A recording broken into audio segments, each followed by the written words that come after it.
Merci d'être là.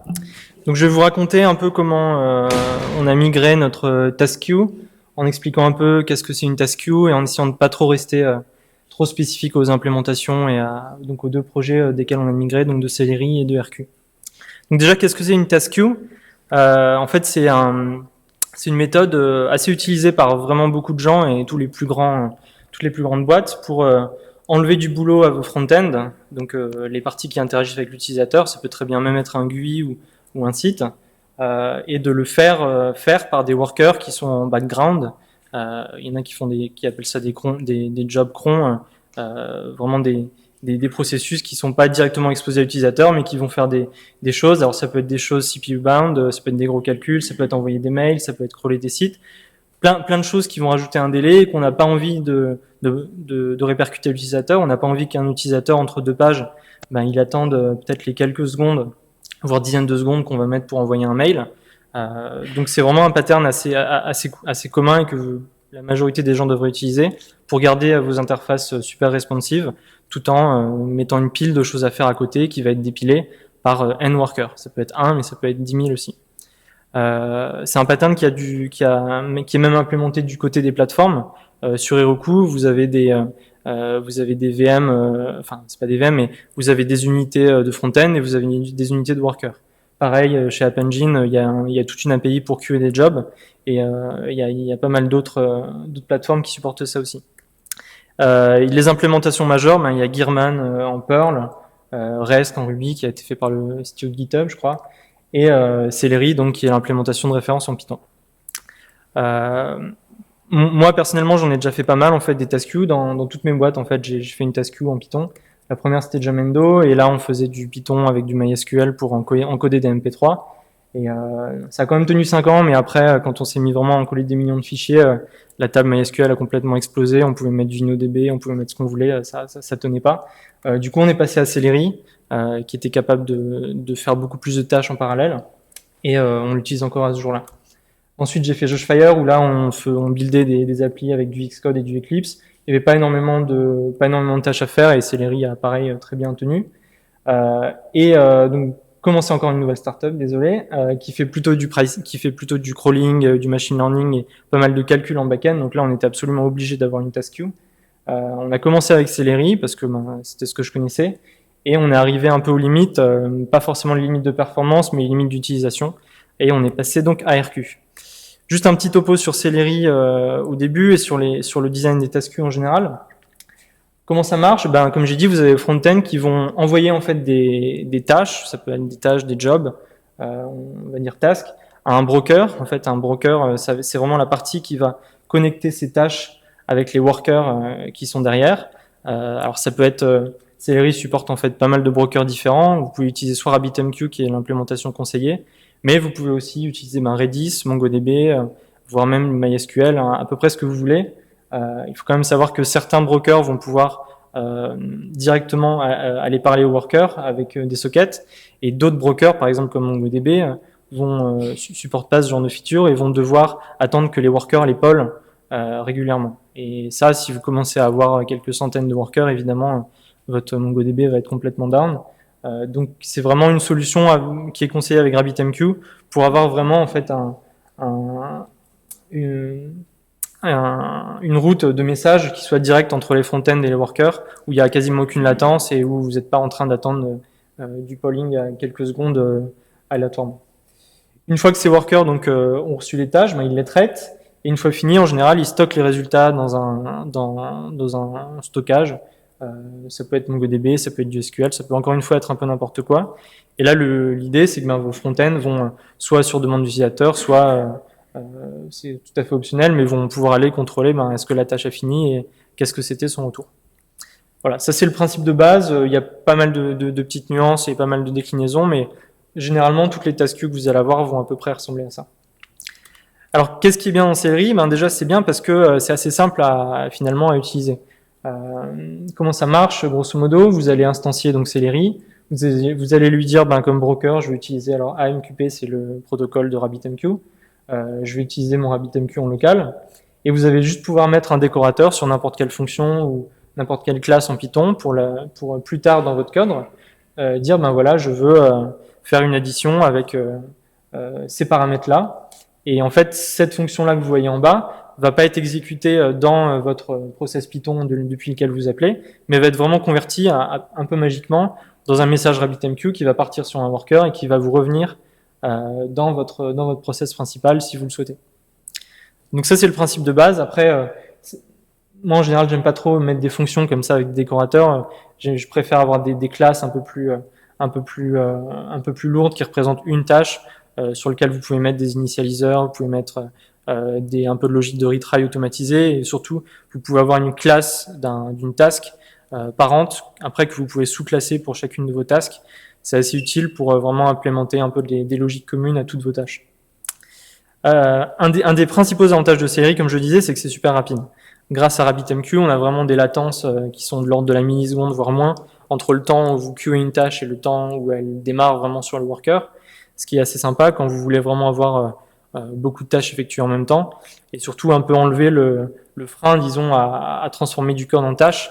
Des fois, souvent c'est le cas pour envoyer des mails, vous dites, voilà, je vais envoyer un mail, c'est bon, je fais un call à SendGrid, j'ai vu quelqu'un de SendGrid, où je fais un call à MailJet, ça va prendre quelques millisecondes et puis ça va revenir, donc pas besoin de le mettre dans la tâche. En général, c'est une connerie parce qu'il suffit que voilà, qu'il y ait un ralentissement au niveau du réseau ou que leur web service soit un peu down pour que vous fusillez votre page du front-end et qu'elle attende sur ça. Donc le fait d'avoir d'une latence super basse, finalement, ça réduit un peu le frein à tout passer en tâche, et au bout d'un moment, quand vous avez un système vraiment qui marche bien, vous codez principalement en tâche et le front-end sert vraiment plus à passer des plats en fait. Donc ils disent que bon, ils peuvent faire des millions de tâches par minute. J'ai pas testé personnellement à ce volume-là, mais c'est vrai que le design en tout cas le permet. Et il y a énormément de features. Alors, ça inclut le monitoring. Il y a des outils assez bien faits pour voir qu'est-ce qui est QA. Vous pouvez grouper des tasks. Vous pouvez dire que quand telle tâche est finie, je veux que telle autre s'exécute. Vous pouvez faire tout des graphes de dépendance entre des tâches. Vous pouvez limiter les tâches dans le temps. Vous pouvez limiter les tâches en fréquence aussi. Vous pouvez dire, je veux pas qu'il y ait plus de 50 mails en même temps qui soient envoyés. Et ça, les workers vont pouvoir gérer ça. Vous pouvez planifier des tâches dans le futur. Vous pouvez faire des tâches récurrentes pour remplacer des crons. Vous pouvez auto-scaler vos workers, donc ça c'est pas mal aussi. Si vous êtes sur des instances type Heroku, vous pouvez très bien dire voilà, quand il n'y a rien à faire, tu as un seul process, et quand vraiment il y a beaucoup de backlog, tu peux scaler automatiquement à plusieurs workers. Ça permet aussi de reloader le code quand vous êtes en train de développer. C'est toujours pratique d'avoir la task queue lancée dans un côté. Vous changez le code d'une tâche et vous n'avez pas à la killer, à la restarter. La task queue va automatiquement recharger à chaud le code que vous venez de modifier. Donc ça a l'air bête, mais ça accélère vraiment énormément le workflow de développement. Et alors une des autres features de Celery, mais on va voir que c'est pas uniquement une feature, c'est qu'on peut vraiment customiser tous les composants. On peut switcher le broker, comme vous avez vu, il y a plein d'implémentations. On peut switcher le backend, on peut switcher le protocole entre les différentes choses. On peut vraiment un peu tout changer, ce qui rend le truc assez peut-être intéressant pour certains, mais un peu moins pour nous.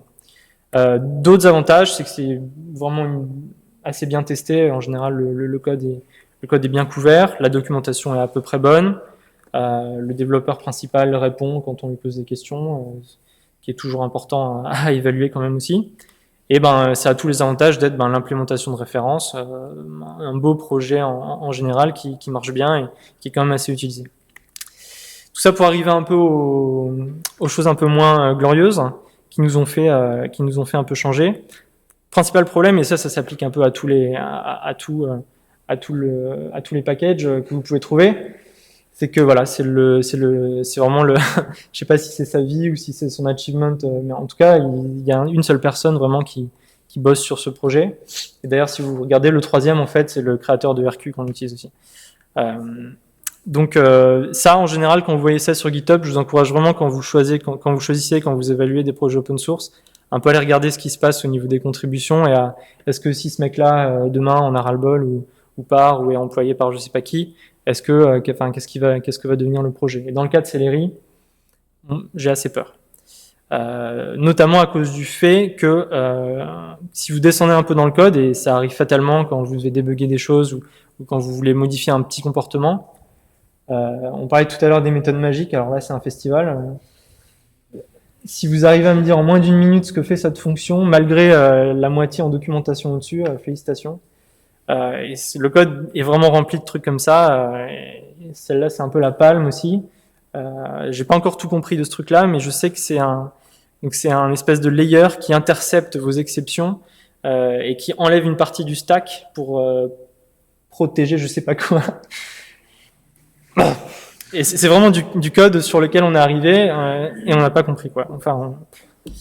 Bref. Donc vraiment, en plus d'être compliqué, c'est complexe. C'est pas la même chose, mais c'est aussi important. Si on fait un peu le compte du code, à la fois dans Billard et Conboo, c'est deux dépendances qui ont été aussi faites pour Celery, à la fois pour du multiprocessing et pour du protocole. Si vous faites le compte, vous arrivez à peu près 30 000 lignes. Les lignes de code, c'est pas une bonne métrique, mais c'est quand même une métrique assez grossière. Je sais pas si vous aimez l'art abstrait. Ça, c'est le graphe des dépendances des modules de Celery. Donc, vous êtes tout content, vous venez d'installer votre task-queue et en fait, vous réalisez pas que vous venez d'installer un monstre dans votre code que vous allez absolument jamais réussir à débugger si vous avez pas fait Stanford, Polytechnique et d'autres. Ce que j'ai pas fait. Ça, c'est un tool qui s'appelle Snakefood, qui est pas mal pour générer des graphes comme ça. Si vous voulez vous faire peur un peu sur votre propre code, je vous conseille.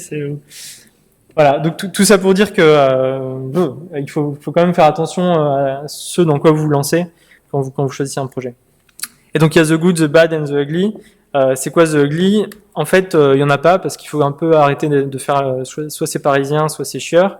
Il faut être un peu reconnaissant aussi pour les packages open source qu'on utilise. Je pense que c'est pas assez dit, mais j'ai peut-être un peu critiqué Celery sur les aspects techniques.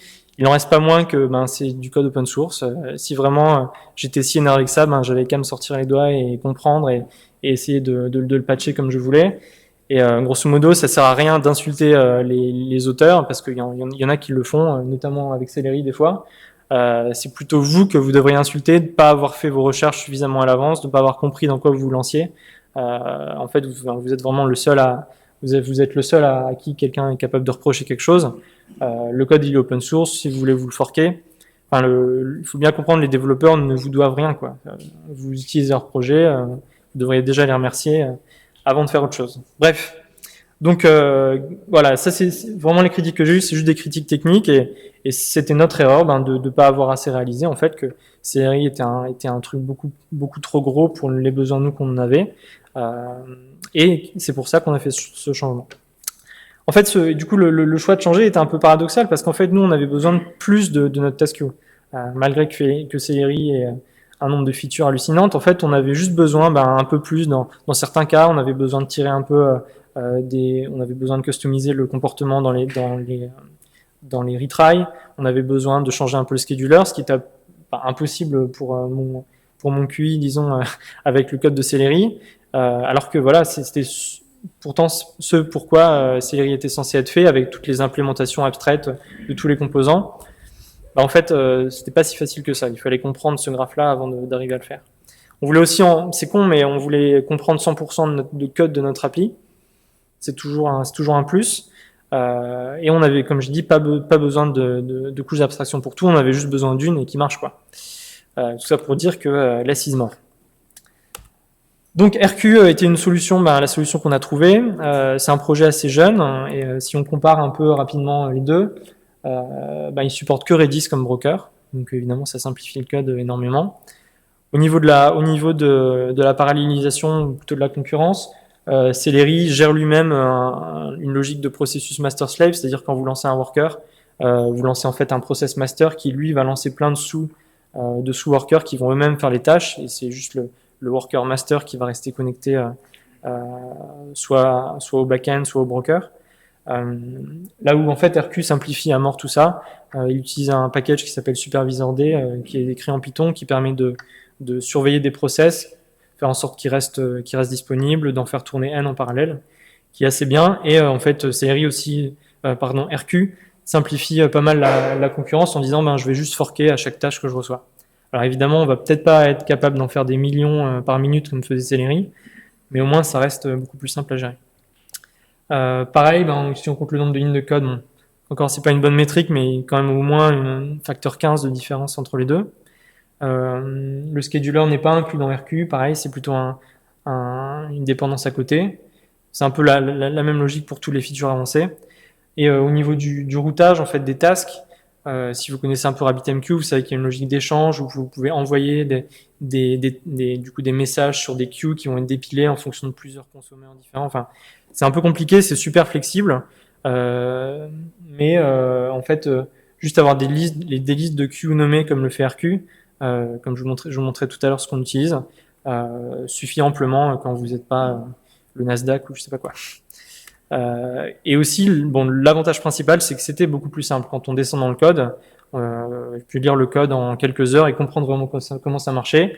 Il y a 3 classes, il y a job, queue et worker qui font peut-être chacune une centaine de lignes ou un peu plus à tout casser.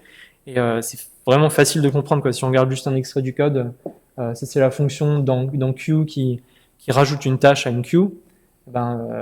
On crée un job avec des arguments, avec un timeout, avec un statut queued, et puis on le rajoute sur Redis assez simplement. Et tout le code est vraiment ultra simple comme ça, et c'est un petit bonheur quand on est descendu dans les méthodes magiques et dans les autres choses de Celery de recomprendre un peu ce que fait cette task queue. Alors, c'est quand même pas tout rose. Je disais que Ask était le seul codeur de Celery. En fait, c'est la même chose pour RQ. Mais c'est quand même un plus petit problème quand vous comprenez le code et que vous vous dites que si je voulais, je pourrais moi aussi contribuer, et au moins s'il lui arrive quelque chose demain, je saurais ce qui se passe. C'est beaucoup moins mature évidemment que Celery. Un des trucs qui nous embête, c'est qu'on est obligé de sérialiser les résultats des tâches en pickle. Vous connaissez un peu pickle, c'est un format assez imbitable, probablement très pratique et qui permet de stocker pas mal d'objets natifs Python. Moi, je préfère beaucoup mieux JSON, surtout quand on bosse avec des langages différents. Il n'y a pas vraiment de lib, par exemple, que ce soit en JavaScript ou dans d'autres langages, qui permettent de lire du pickle assez facilement, sans appeler Python en command line, par exemple. Donc ça, c'est quand même une feature qui nous manque. Comme je vous ai dit, ça fork à chaque tâche. Donc ça tient quand on fait des milliers de tâches, mais probablement pas des millions. Il y a un projet, par contre, dans RQ pour changer ça. Et aussi, les outils de monitoring pourraient être améliorés. Je vais vous montrer ça plus tard. Notre migration, en fait, a été assez simple pour 2 raisons. La première, c'est qu'en fait, on n'utilisait pas les features ultra complexes de Celery. D'abord parce qu'on les comprenait pas. Et ensuite, enfin, on les comprenait, mais ensuite, on n'avait pas vraiment l'usage, quoi. Tout ce qui était faire des dépendances entre les tâches, faire des choses un peu plus avancées, on avait préféré rester un peu à l'écart. En fait, la seule chose qu'on a dû faire, c'est changer notre classe parente de toutes les tâches, switcher de Celery vers RQ, et ça a marché vraiment en quelques heures, quoi. On a retrouvé la joie un peu de comprendre entièrement tout ce qui se passait dans notre stack, parce que c'est vrai qu'autant des librairies de connexion à la DB, etc., on a quand même rarement besoin de descendre dedans. Par contre, l'appli de TaskQ que vous utilisez, souvent vous allez quand même devoir descendre dedans pour comprendre ce qui se passe et qu'est-ce que fait votre code. Donc c'est pour ça que je le considère comme une partie du code de l'app, et c'est quand même mieux de le comprendre entièrement. Ça nous a même permis de découvrir en fait plein d'erreurs qu'on avait depuis plusieurs semaines probablement, qui s'étaient complètement perdues un peu dans le flow de Celery. On a pu assez rapidement récupérer des exceptions et constater des comportements qui n'auraient pas du tout été évidents à voir avec Celery. Le seul problème, c'était l'interface de monitoring. Ça, c'est l'interface de monitoring de RQ par défaut. Celery, on a une assez bien faite. J'ai pas mis de screenshot, mais elle est assez pratique. On peut filtrer les tâches par type de tâche. On peut annuler on peut faire vraiment pas mal de choses. Et ça, clairement, ça manquait pas mal dans RQ. Là, ce qu'on peut voir, on a à gauche, on a la liste des queues. Donc, les queues nommées pour les tâches. On peut, en général, un pattern, c'est de faire une queue high comme high priority, ou là où vous voulez que les tâches soient dépilées ultra vite, et puis des autres queues un peu moins prioritaires. Il y a aussi une queue failed. Ça a l'air bête et ça a l'air d'être un mauvais design par rapport à mettre des status dans des tâches, dans des brokers, etc. En fait, c'est une solution super conne, mais qui nous a vraiment permis de super simplement revoir quelles sont les tâches qui fail. Et mine de rien, c'est pas du tout évident de le faire avec Celery. À droite, vous avez la liste des workers, et puis en bas, on peut voir là, en inspectant les jobs sur failed, on peut voir les tracebacks, etc. Donc ça, c'est c'est le code qu'il y avait, qu'on a un peu amélioré du coup, pour nos besoins. Et on a évidemment mis tout ça en open source. Donc, ce qu'on a rajouté, on a rajouté quelques boutons pour vider un peu toutes les queues quand on fait des tests ou quand on s'est rendu compte qu'on avait fait un bug qui soudain vous met 10 000 tâches dans la queue failed. Bon, on les nettoie toutes et puis on recommence la prochaine fois. Donc, on a rajouté ça. On a rajouté la possibilité aussi de grouper les workers par tâche en haut à droite. Là, on peut voir qu'on a 2 fois 16 workers qui tournent sur une liste de queues différentes. Ce qui est pas mal, c'est que contrairement à Celery, RQ, quand vous lui donnez comme ça, c'est les paramètres de la ligne de commande que vous donnez au worker, qui vont être la liste des queues desquelles le worker va récupérer ses tâches. Ce qui est bien, c'est qu'il les fait dans l'ordre. Donc là, en fait, il y a high priority en premier, ensuite plusieurs autres.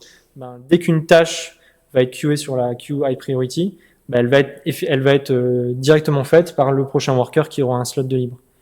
Ce qui est, mine de rien, un peu plus compliqué à faire aussi en Celery.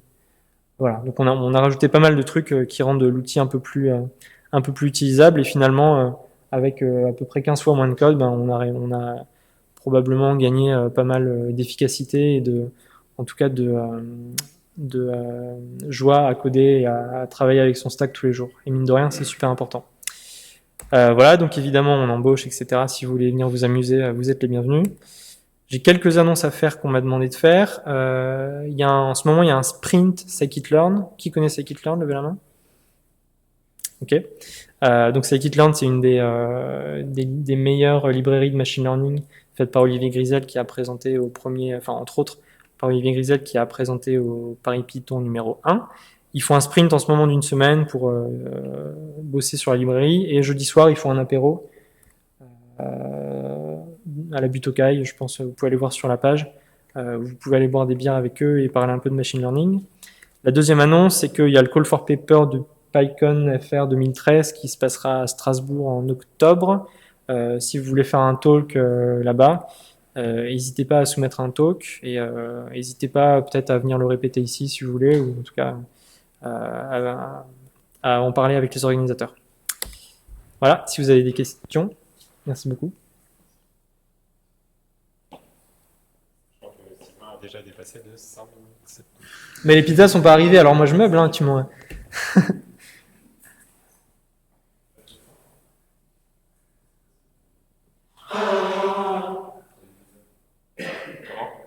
Elles sont là les pizzas ou pas? Non, elles sont pas encore là. Elles sont pas là. Vous pouvez poser des questions. On va pas Top. forcer. Ça marche. Merci.